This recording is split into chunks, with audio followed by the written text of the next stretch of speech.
अभी ध्यान से देखो बच्चे, अभी इसको ध्यान से देखो, ठीक है। अब तो दिखाई दे रहा है ना, चलो देखो जरा ध्यान से।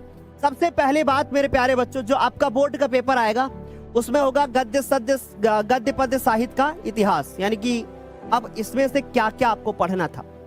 शुक्ल युग और शुक्लोत्तर युग के प्रश्न आते हैं, लेकिन कभी कभी क्या कर देते हैं और युग के क्वेश्चंस भी डाल देते हैं। इसलिए मैम ने जितने आपको प्रश्न कराए हैं वो सारे प्रश्न फॉलो करना है।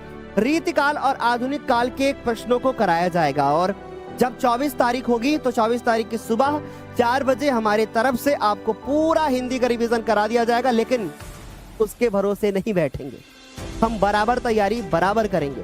दूसरी चीज सुनो कि काव्य सौंदर्य के तत्व, रस, छंद और अलंकार, यहाँ से आपके कितने नंबर पक्के हो रहे हैं? 5, 5, 10, और यहाँ से आपके 3 नंबर पक्के हो गए। फिर उसके बाद आपको देखें तो आपको पता है उपसर्ग, फिर उसके बाद प्रत्यय सिलेबस में नहीं है, समास, तद्भव और तत्सम शब्द और पर्यायवाची, ये आपको नंबर दिलाएंगे। अब मैं आपको बताता हूं कि जो आप यहाँ देख रहे हो ना, यहाँ से लेकर के यहाँ तक, प्लीज मेरी बात को ध्यान से सुनना, यहाँ से लेकर के यहाँ तक, इतनी क्लासेस ऐप हमारे चैनल पर अभी रिसेंट में हो चुकी है 2 दिन पहले। मैं आपको कुछ दिखाना चाहता हूं, देखो।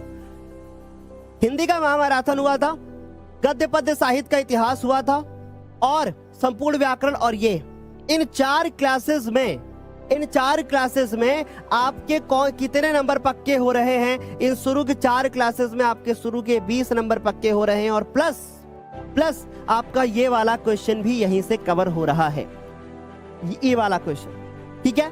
जीवन परिचय आपको बताए गए हैं कि आप कौन से तैयार कर लें, आप उनको अच्छे से फॉलो करें, ठीक है। उसके बाद मैं आपको बताऊंगा किन चीजों पे ज्यादा फोकस करना है जिससे ज्यादा अच्छे नंबर आ सकते हैं। प्लीज ध्यान से सुना, अभी मैं आपको बताने वाला हूं। फिर उसके बाद एक श्लोक आएगा बोर्ड पेपर में, तो आपको एक श्लोक लिख करके आना है। फिर नीचे आएंगे तो आपको किन्हीं 2 प्रश्नों का उत्तर देना है, और एक एक प्रश्न इंपॉर्टेंट है, इसलिए ध्यान से सुनना। आज शाम को 6 बजे आपकी प्यारी दिव्यांशी मैम आपके 15 नंबर पक्के कराने वाली हैं। कैसे सर? सुनो, 1 नंबर तो आपका यहाँ से पक्का कराएंगी संस्कृत व्याकरण से, फिर उसके बाद 5-5 नंबर आपके ये पक्के कराएंगे। आज आपके ये 5-5 नंबर कितने हो गए? 11। फिर उसके बाद श्लोक की बात करें तो 2 नंबर यहाँ से पक्का कराएंगे, कितने हो गए? 13। फिर उसके बाद संस्कृत खंड के पाठ्य वस्तु पर आधारित 2 संस्कृत के उत्तर, यहाँ से अगर हम लोग बात करें तो कितने हो गए? 15। अगर आप यहाँ से देखोगे तो आपको पता चल गया है कि 15 नंबर आज शाम को पक्का करा रही है, ठीक है। सो क्या यहाँ तक सारे बच्चों को क्लियर कि सर शाम को 6 बजे हम लोग क्लास को ज्वाइन करेंगे? आगे चलते हैं और अब हम आपको बताते हैं किन चीजों पे ज्यादा आपको फोकस करना है, ठीक है। किन चीजों पर ज्यादा फोकस करना है? पहली चीज, बहुत ध्यान से सुनना, पहली चीज जो आपको फोकस करनी है वो फोकस किसके ऊपर करनी है? बस 1 सेकेंड का वेट। हाँ, पहली चीज जो आपको फोकस करना है, निबंध। निबंध के वीडियोस हमारी तरफ से दिए गए हैं, उनको आप अच्छे से तैयार करो। दूसरा जो आपका फोकस होना चाहिए वो आपका होना चाहिए पत्र। इसके ऊपर एग्जैक्ट, मतलब आप टारगेट बनाओगे, इसको तुरंत खत्म करना है, ठीक। दूसरी चीज कि आप तीसरा फॉलो करोगे गद्यांश। अब गद्यांश में भी गद्यांश और पद्यांश, यहां से देखो जरा ध्यान से, जितने आपको हमारी तरफ से कराए जाएंगे उतने ही पेपर में मिलेंगे। गद्यांश पद्यांश, क्या तुम्हें आइडिया है कितने नंबर दिलाता है? 2 गद्यांश, 1 गद्यांश 1 पद्यांश आपका आएगा हिंदी के, और 1 आएगा आपका हिंदी में अनिवार्य संस्कृत से। टोटल मिलाकर के आपके 6 + 6 + 6 + 5 और +5, अगर आप इनको काउंट करोगे तो आपका कितना नंबर मिल रहा है पता? 22 नंबर।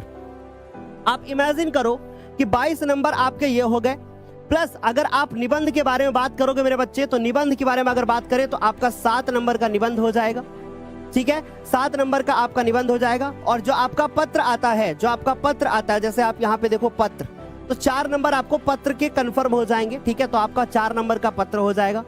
अब आप इनको काउंट करोगे तो आपको पता चलेगा 11 नंबर। अब तुम्हें पास होना था ना, तुम पास हो गए। मेरी बात को ध्यान से सुनना, पास होना था ना तुम्हें, तुम पास हो गए। 22 और 11 मिला करके कितने हो गए? 33 हो गए। 10 ज्यादा नंबर हो गए। तुम्हें तो 23 ला रहे थे ना नहीं भाई, तुम्हें लाना है 70 में 70। अब सुनिएगा आगे की कहानी। इतने तो सर अच्छे से क्लियर हो जाएंगे। यहाँ से हमारे नंबर जो है 33 पक्के हो गए सर, 33 नंबर डन हो गए। अब सर हम किस चीज पे फोकस करें? अब हम किस चीज पे फोकस करें? अब तुम फोकस करो जो छोटे छोटे क्वेश्चंस आते हैं, जैसे श्लोक आता है, उसके ऊपर 3 श्लोक तैयार कर लो, आज मैम आपके तैयार करवा देंगी। व्याकरण का अलग से तैयार कर लो, ठीक है, व्याकरण का अलग से तैयार कर लो, 10 नंबर आपको मिलेंगे। कल मैम आपकी संपूर्ण व्याकरण करवा चुकी है। तो आपकी अगर हम व्याकरण की बात करें, जिसमें संस्कृत का भी एक क्वेश्चन होता है इंक्लूड, वहां से आपको मिलते हैं 10 नंबर। तो ये आपके ये नंबर जो होंगे यहाँ से हो जाएंगे पक्के। तो आई होप यहाँ तक मेरी बात इतनी समझ में आई होगी कि आपको क्या क्या चीजें करनी है। अब मैं आपको ये बताऊंगा कि आपको और